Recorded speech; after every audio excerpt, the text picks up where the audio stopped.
Okay, tutor friends, I'm going to show you the theory part of week 8. You're going to use the staff paper that's provided in the reproducible handouts to draw notes.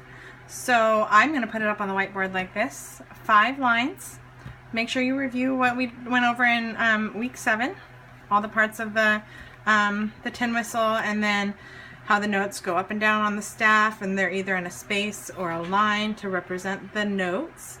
And each note represents a different finger code, which is represented.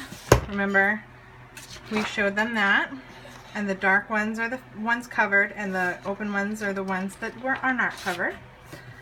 And then, so for the notes, an open circle, that's a whole note. Circle with a stem is a half note. And if it's above this middle line, B line, or if it's above it, the stem will go down on the other side. So if this was a half note, let's say it's here, the stem's going to go down on the left side. Then that's a half note. Then a quarter note is just a filled in circle, right? A dot, if there's a dot, it's going to add half the value. So this is called a quarter note because it's 1/4 of a whole, right? So the whole note is worth 4 beats. Sorry. Half note is worth 2. Quarter note is worth 1 beat, because each division on the staff, because they're divided by lines like this, each one is going to have 4 beats in the normal 4/4 signature. You don't have to really know what that is, but just know that there's 4 beats. And quarter note is 1, half note is 2, whole note is 4.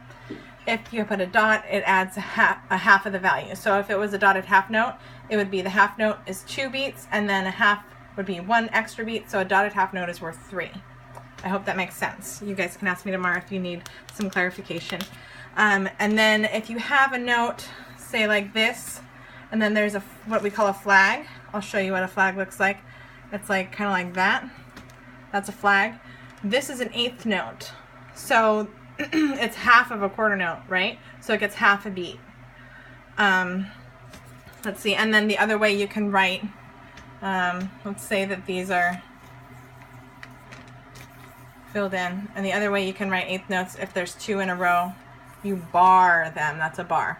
You bar them together, okay? Then you're going to need to know the clefs.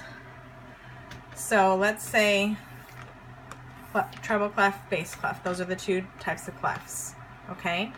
To draw it, do a J from below all the way up, backwards S, and circle around that second line. Treble clef-ish. Sorry, it's messy. Bass clef starts here, goes around. That's a bass clef, okay? Dots. Bass clef. So that you need to do that, and then I will make the next video to be, I believe, the names. I'll just actually make it in this video. Sorry, this is really last minute. So remember the lines. Every good boy does fine. Starts at the bottom line. Every good boy does fine. The space notes are face. F-A-C-E. If you notice, then starting with the line E, F, then G, A, then the line is B, C, D. As you go up, it's going in alphabetical order. So